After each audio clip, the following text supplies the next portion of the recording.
Assalomu alaykum rahmatulloh. Salomatmisizlar? Buyruqlar haqida sizlar bilan ma'lumotlarni ulashishni xohladim. Xo'p, bu nomi xalq tilida Kemqo'l nomlanadi. Xo'p. Kartada adashmasam Yandexda yoki bo'lmasa o'sha davlat xaritalarida istiqlolni shunaqa edi. Adashmasam nomi. Xo'p. Nima uchun? Birinchi o'rinda sizlar bilan bo'lishmoqchiman.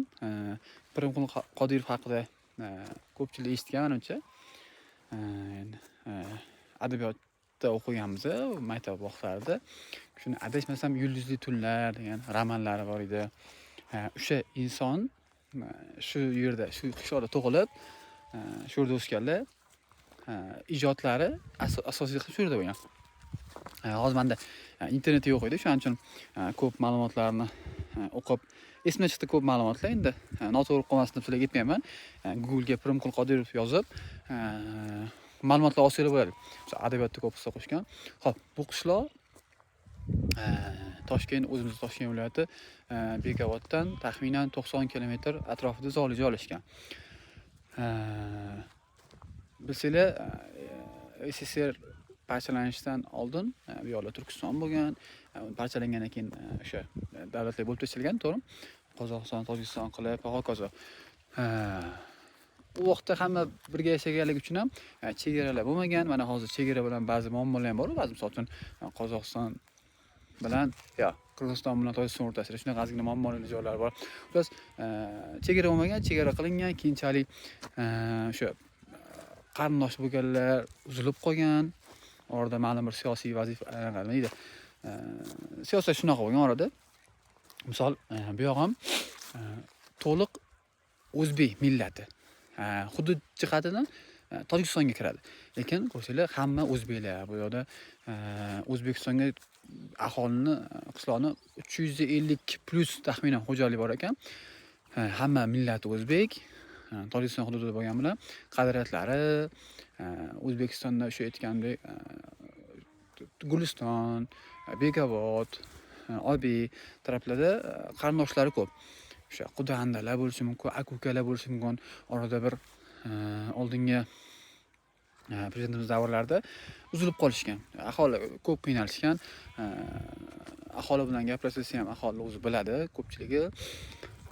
Hozir mana oxirgi 2016-yildan keyin mana 10 yil bo'ldi. Chegaralar ancha yaxshi, bemalol. Qo'shni davlatlar bilan yaxshi munosabatlar olib boriladi, ular. O'shaning hisobidan ancha yaxshi. Bordi keldilar yaxshi, qarindoshchilik. Endi nima deydi? Radioda, endi bu yoq ko'pchilik radioda eshitadi, shuning uchun radioda qancha ko'p soatlab she'rlar aytasizmi, siyosat mahsingiz foydasi yo'q. Aholi nimaga? Aholi nimada bilinadi yaxshilikni? Misol uchun mana shunaqa qarindosh urug'lar bir-biriga yaxshi borib kelishdi, yashashini, sifatini yaxshilanishida, o'shanga qarab siyosatga baho berishadi. Aholi shundan minnatdor bo'ladi. Ya'ni minnatdor hozir aholi qarindoshlarni borib ko'rib kelishyapti, hammasi yaxshi, hammasidan xursand. Shunaqa.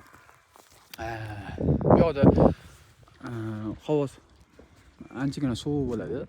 Misol yozuv vaqtlarida ham kech paytlarda sovuq bo'ladi.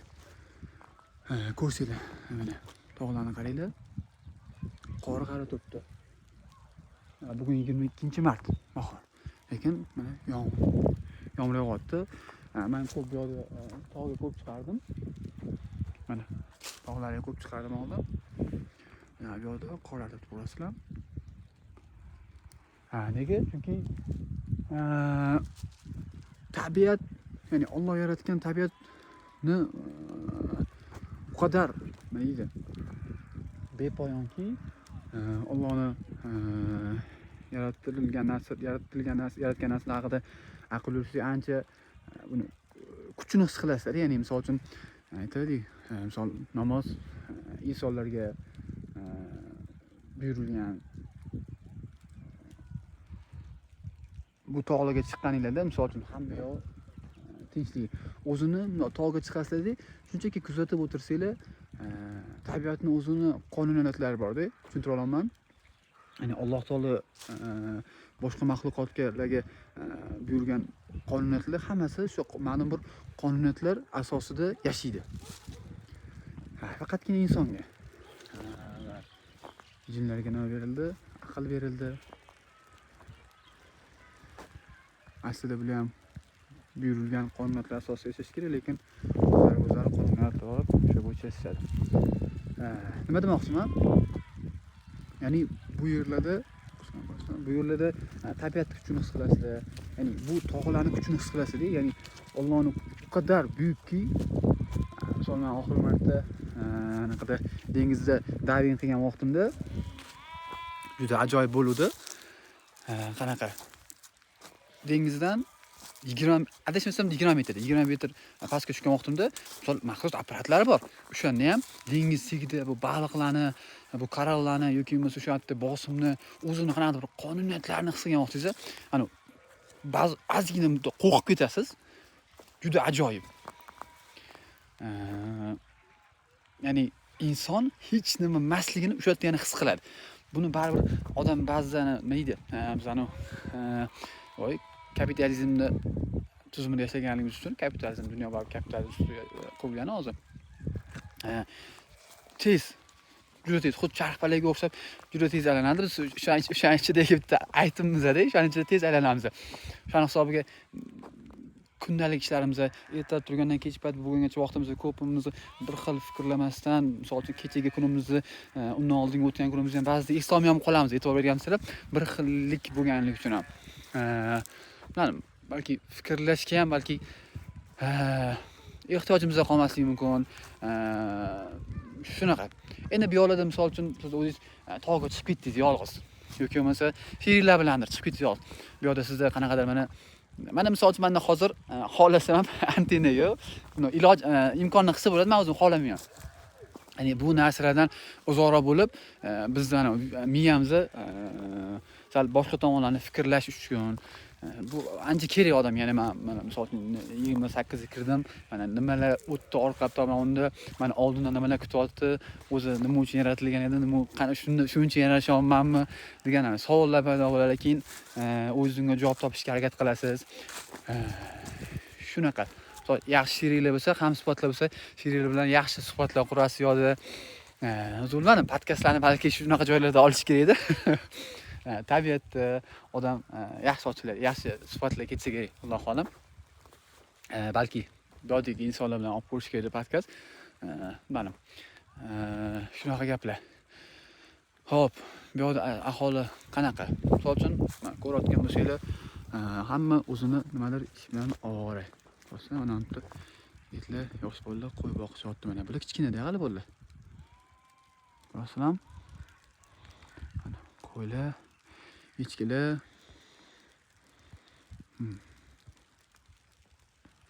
Mana bu yerda yerlar bor. Aholi bu yerda mevalari bo'ladi, mevali daraxtlar bor. Olma, yong'oq, bu yerda kartoshka ekiladi. Shunaqa. Ya'ni bu yerdagi aholi shunaqa narsalardan shaharga olib borishadi.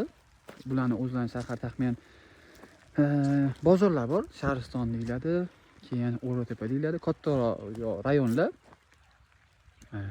Bu yerda har kuni ertalab soat 7-8 orasida qishloqning o'zini jamoat transporti bor. Gazet bo'ladi, taksilar bo'ladi. Ertalab ketiladi, obed vaqtida qaytiladi.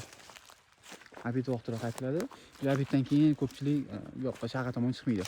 Bu yerdan narsalar yetishtirishadi, keyin shu shahar joylariga, bozorlarga olib sotishadi. Kartoshka bo'ladimi, mana shunaqa mahsulotlarni. Endi bu yoq sal sovuqroq.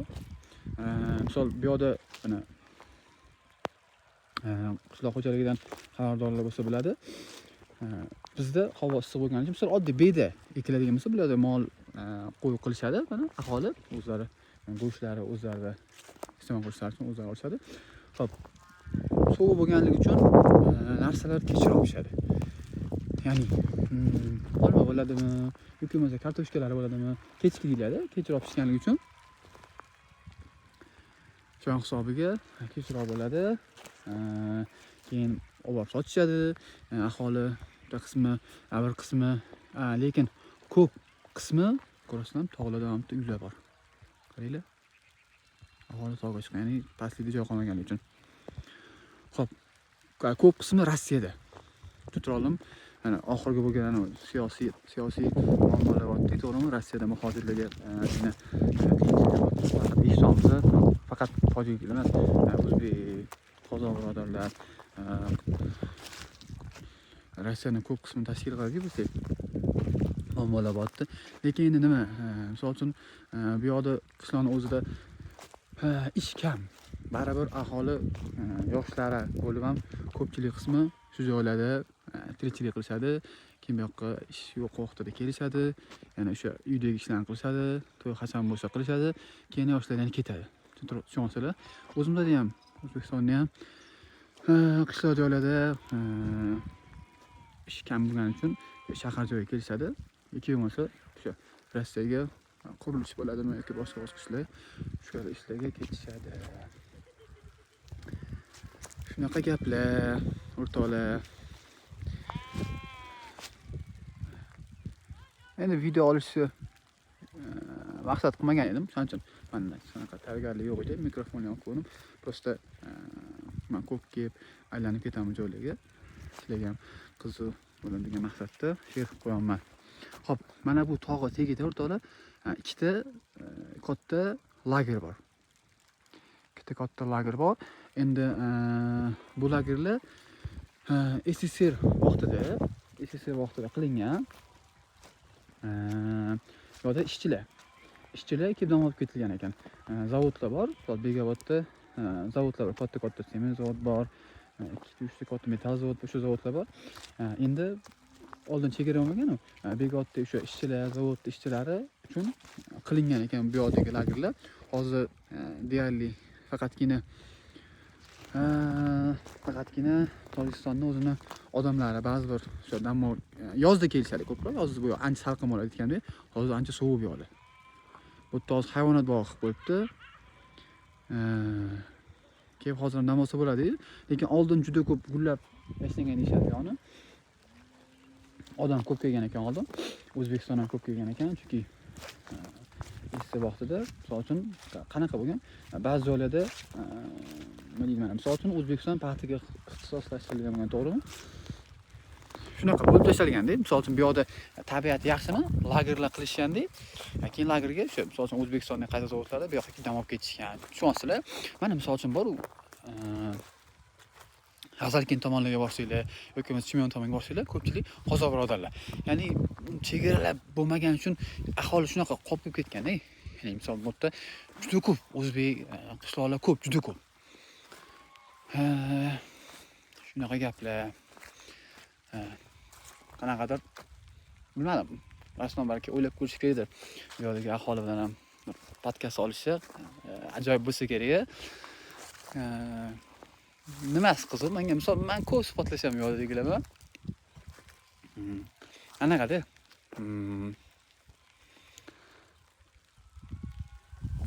dunyo qarashlari o'zgacha. Ya'ni bu odamlarda mana shahar aholisini ko'pchiligi baribir boyagi gaplashishga boshda. Juda tez aylanadigan xuddi charxpalak bo'ladi-ku, tez shu charxpalakga tushib qolgan. Tushunasizlar? Yo'da baribir ba'zi bir insoniy xislatlar deymizmi, ozgincha ko'p yo'qolib boryapti-da, to'g'risini aytganda. Men hozir shahar aholisi yomon, qishloq aholisi yaxshi degan fikr aytmoqchi emasman. Misol uchun e'tibor bersanglar, misol sodda insonlar bo'lishadi. Juda ko'p yolg'on gapirishmaydi, tushunasizlar? Yoki bo'lmasa bu yoqda misol uchun janoza bo'ldi-da. Kecha bir janoza bo'ldi. Hamma nima ish qilishdan qat'iy nazar yig'sib boryapti. Ya'ni oqibat hali saqlanib qolganda, tushunasizlar? Ya'ni bizda nima bo'ladi? Sal ishim bor edi.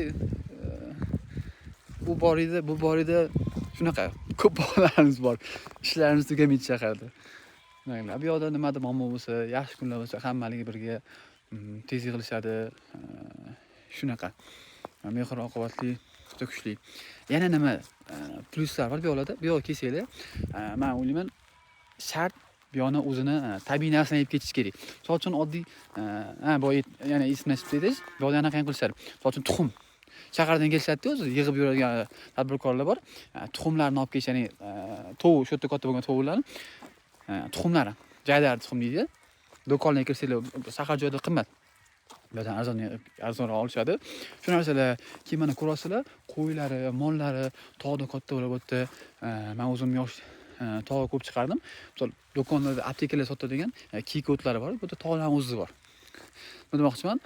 Bu yerda parranda, chorvachilikda bo'ladigan ularni biz iste'mol qiladigan mahsulotlari ham ancha tabiiy. Uni o'zingizlar his qilasizlar. Bir yeb ko'rsanglar ta'mini topolmaysizlar. Bo'ladigan sariyog'lari bo'ladimi? Ancha o'ta shirin bo'ladi. Tuxumlaridan, keyin sigirlarning sutlari bo'ladi, o'ta shirin bo'ladi. Tavsiya qilaman. Kelib, aylanib ketishchi. Bunaqa joylar ko'p. O'zimiz O'zbekistonda ham aylanish kerak bunaqa joylarni. Bular boshqacha vibe beradi. Bu o'zgacha. Aylaninglar, ko'ringlar, turli insonlarni, turli xil madaniyatlar bo'ladi, turli xil fikrli insonlar bo'ladi, turli xil yashash sharoitlari bo'ladi. Mana misol uchun mana ko'rasizlar, tutunlar chiqyapti. Endi nima deb o'ylaysizlar bu yoqda?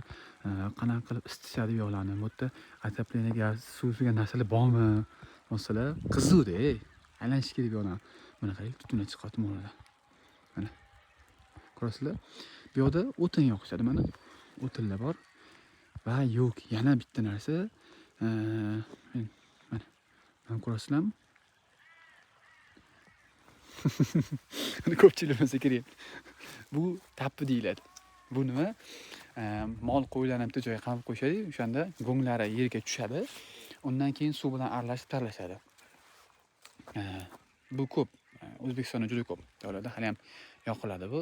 Ya'ni isitish sifatida pechka bo'ladi. Pechkada uzun mo'ra chiqariladi. Ya'ni mana shu issiqlik xonaga tarqaladi. Masalan, tutun tashqariga chiqib ketadi. Tutun bilan zaharli bu, karbonat bo'ladi, is gazi bo'ladi. Tutun tashqariga chiqib ketadi. Pechkani o'zini issig'i xonani isitadi. Shunday qilib isinishadi. Suv mana tog'lardan buloqlar bor. Shu yerdan qazib kelishadi, misol uchun buloqlar bor har xil. Bu tog'ga teglanamiz, suvlar eriydi. Ko'rasizlarmi? Qorlarni. Shularning suvlari erib, keyin mana bu yoqda bor. Bitta ko'rsam sizlarga hozir. Mana eshik. Mana buni plak deydi. Eshikning ikkita tomoniga solgan. Mana shu suv chiqadi. Oladi, ichimlik suvni olib borib simon qilishadi.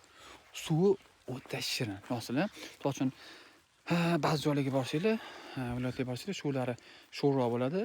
Lekin bu yon Toshkentning suvini qanaqa ko'p xlor qo'shishadi. Bilinadi o'zi. Sunnonlikcha icha olmaysizlar uni. Xlor bo'lgani uchun. Bu yonlik tabiiy buloq suvlari. Shunaqa suvlari shirin. Yana nimalar? Aylanish kerak. Hozir bahorga sal sovuqlik qilishi mumkin. Mana Qirg'izistonda ham bunaqa joylar ko'p. Qirg'izistonlik birodarlarimiz ko'p taklif qilishadi. Videolarda ham ko'ramiz. Ko'p turlar bor. Shularga qo'shilib aylansa bo'ladi. Guruhlar bor. Ular bilan odam dunyo qarashi, fikrlashi kengayadi. Shunaqa har xil sharoitlarga tushib ko'rasiz. Odam ba'zida shunaqa sharoitlarda o'zini qanaqa tutishini bilib oladi. Tushunasizlar? Qanaqa fikrlashni boshqa. Shunaqa gaplar. Bahorlarda sal sovuq bo'lishi mumkin bu joylar. Endi mana yoz kelyapti inshaalloh. Yozda ya'ni o'zimizdan O'zbekistondan boshlasak bo'ladi. Keyinchalik Qirg'iziston, Tojikiston, chet davlatga chiqsa yanada yaxshi. Misol uchun chegara ketmoqchi edim. Chegarani ko'rasizlar. Men o'ylayman, chegarani holatiga qarab ham, sal siyosatga qarab, davlat kuchiga qarab ba'zigina baho bersa bo'ladi-da. Endi yomonlash kimdir past baland deyish niyatim yo'q. Misol Misrga chiqqanda ham Misrda ko'rdim. Chegarani o'zidan pora olishga harakat qiladigan, ya'ni pora olsa bo'ladigan sharoitlar qoldirib ketilgan-da, tushunasizlar? Davlat tomonidan. Misol oddiy misol qanaqa? Chegaraga aeroportga tushgandan keyin Misrda sarmoyashga borganimizda bitta blanka to'ldirish kerak-da, bitta blanka. O'tda ism familiyangizni yozasiz, pasportingizni, qaysi gostinitsaga borayotganingizni bir 5-6 ta maydon bor, to'ldirib qo'ysangiz bo'ladi-da, oddiy narsa-da. Siz u yoqqa tushib borsangiz, sizdan tavalladi $10 berib nima bo'layotganligini tushunmay qolasiz. Misol, birinchi marta chetga chiqayotgan odamlar, sayohatga borgandan keyin berish kerak ekan, ya'ni nima majburiy, nima bu yerdan qanaqa mendan pora olishadi, buni olasiz, beraverasiz. Yo'qda 10 dollarni yig'ib oladi, lekin asl bo'layotganda bitta qog'ozni ruchkaga to'ldirib qo'ysiz bo'ldi-da, uni. Tushuntira oldimmi? Ya'ni chegarani o'zi bilinib qoladi, ya'ni davlatni kuchi desa bo'ladimi, shunaqa. Shu Misrda shunaqa holat bo'ladi-da. Sizga qanaqa bo'ladi? Xuddiki siz majburiy deb o'ylaysiz-da. Qog'ozni bitta beraman, xato qilsang boshqa qog'oz bermayman deydi. Oddiy ruchkani bermaydi. Endi ruchka bilan ishlaysiz yo'lga borgandan keyin. Keyin example bermaydi sizga to'ldirishingizga, deklaratsiyaga o'xshagan narsa-da endi u aslida. Ahamiyatsiz narsa. Mana misol To'yzasonga chiqqanda qanaqa bo'ladi? Mashinada ko'p chiqqan bu yoqqa. Mashinada o'tganingizda mashina ko'p endi navbatlar bo'ladi. Navbatlarda misol uchun siz soatlab turasiz, orqadan keladi-da, pulni berib navbatsiz o'tib ketishga harakat qilishadi. Yana nima bo'ladi? Tekshirib mashinangizda pul so'raydi ko'p. Xullas-da, pora o'sha xodimlar o'zi ko'p pora olishga harakat qiladi. Endi bu o'zin aholisi ham ko'p gapiradi buni. O'zbekistonda yaxshi unaqa narsalar bo'lmaydi deyshadi. Aytganda kimdir yaxshi yomon baho bersa emas. Shunaqa holatlar bor. Ularni ko'rasizlar demoqchiman-da, o'zingizlar ko'rib, kuzatib, har xil vaziyatlarni kuzatgan insonga yaxshi. Ya'ni turli holatlar, turli vaziyatlarda qanaqa yechim qilishni odam o'rganadi ozgina. Shunaqa gaplar. Shu fikrlar bilan bo'lishmoqchi edim, o'rtoqlar bilan. Ko'rsizlar bo'ladi.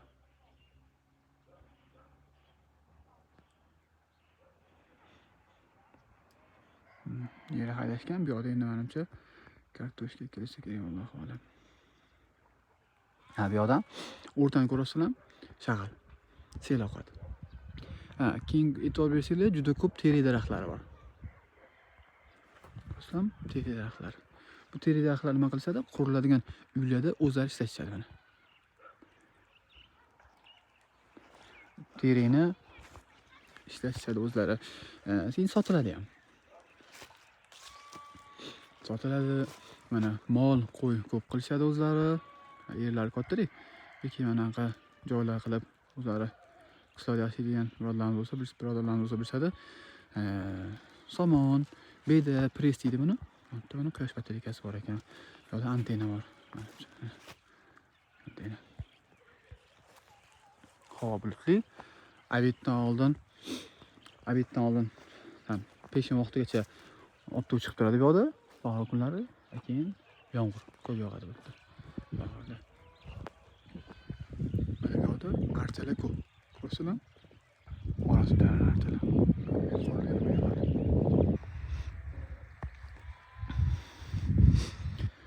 Xo'p, men qilmoqchi bo'lgan ma'lumotlar shundan iborat edi. Alinglar, kelinglar, ko'ringlar. Bahor aytgani yozda inshaalloh safarlar boshlanadi. Har xil guruhlar, har xil joylarga chiqishadi. Endi qishlarda ham o'zi hamma faslda qissa bo'ladi-ku. Ba'zi ob-havo noqulayliklari bor. Shu hisobga olib, men o'zim shonadagi dasturchiliklar, birodarlar bilan yozda ko'p chiqqan shunaqa holat, shunaqa joylarga. Hani yozga o'tdi, nasib bo'lsa, narsa boshlansa, kimga qiziq bo'lsa, kommentariy yozib qo'ysanglar ki, o'zimizdan guruhlarimiz bor, guruhlarga qo'shib, birga suhbat quramiz, qiziq bo'lsa agar. Shunaqa gaplar. Yelkaga choy, kofeni osib, o'tinchani qilib, tog'ga chiqib, aytganim bor, choy ichib, suhbatlashib yoki bo'lmasa o'zingiz shunchaki chiqib, mana bir kitob o'qiysiz yoki bo'lmasa bir narsa haqida fikr yuritasiz. Aytgancha, men yaqinda bir Telegram kanal yozdim. Bekorchilik o'zi bir ne'mat degan ma'nodada. Bilmadim, bizda bekorchi deganda doim shuni mana shu so'z atrofida negativroq fikr keladi. Men o'sha gapni ozgina yoritib bermoqchi edim. Bekorchilik deganda nimani tushunaman? Men odam hech nima qilmasdan turgan o'sha holati bekorchilik deb tushunaman. Bekorchilikdan har doim yomon narsalar paydo bo'ladi deb o'ylashadi. Odam bitta holat bor, bekorchi holati bor. Mana shu holatdan keyin bekorchi bo'lgan holatidan doim yomon narsalar kelib chiqadi deb tushuniladi. Misol bekorchilikdan kelib chiqadi hamma yomon ishlar, xalqimizda gap bor, to'g'ri? Bekorchilikdan bu ish bo'ldi, hammasi bekorchilikdan kelib chiqadi deydi. Yo'q, unaqa emas. Misol men boshqacharoq o'ylayman. Bekorchilik. Mana bekorchi bo'lgan vaqtingizda siz bekorchisiz, borib o'rtoqlaringiz bilan kompyuter o'ynagan chiqib ketsangiz, siz endi bekorchi hisoblanmaysiz-da. U bekorchilikni nima qanday qilish kerak emas bu holatda. Odam bekorchi bo'lganda nima bo'ladi? Siz o'zi nimadir qilishga harakat qilasiz, nimadir kimlardir bo'lishga harakat qilasiz. Ya'ni biz aniqki o'sha holatda tan olish kerak. Biz o'zimiz bilan bo'lishdan qaniydir qo'rqamiz. Tushuntira oladimmi? Nimadir bilan o'zimizni band qilishga harakat qilamiz. Biz o'zimizni bilmadim, oynaga qarab o'zimizga qanaqadir savollarga javob berishdan qochganimiz uchun bekorchi bo'lib qolsa, o'zimizga savollarga javob berishdan qochganimiz uchundir balki. Yo'qsa qanaqadir bekorchi bo'lsam qo'rqamiz. Odam bekorchi bo'lgandan keyin bekorchi bo'lib turish kerak. O'zi bunaqa bekorchi bo'lgan muhitni yaratish kerakdir balki. O'shanda biz bekorchi bo'lganimizda nimalar qiyinimiz kelyapti, yaxshi ishlar, yomon ishlar. Bizda odamni baribir qanchalik yomon bo'lib ketgan bo'lsa ham, nima deydi, tabiat yomonlashib ketguncha sof bo'ladi-yu. Shu holatda biladi, nima ish yaxshi, nima ish yomon, uni ajrata oladi-da. Shu biz bekorchi bo'lgan holatimizda o'shani qaysi tomonga moyilligimiz yuqoriligini o'zimiz ajratib, o'zimizga baho bera olsak bo'ladi-da. Biz doim bekorchi bo'lmasdan, doim o'zimizni nimadir ishga urib yursak, o'zimizni nimadir bilan ovoradek his qilib yursak, o'zimizni oson aldashga harakat qilamiz. O'zimizni bu holatda mana o'zimiz baho berib, o'zimizni analiz qila olmasak kerak. Analiz qilib baho bera olmaganidan keyin qanaqa odam o'zgarishi mumkin? Odam o'zgarish nimadan boshlanadi? O'zgarishni odam oldin tushunishi kerak bo'ladi. O'zgarishi kerakligini his qilishi kerak bo'ladi.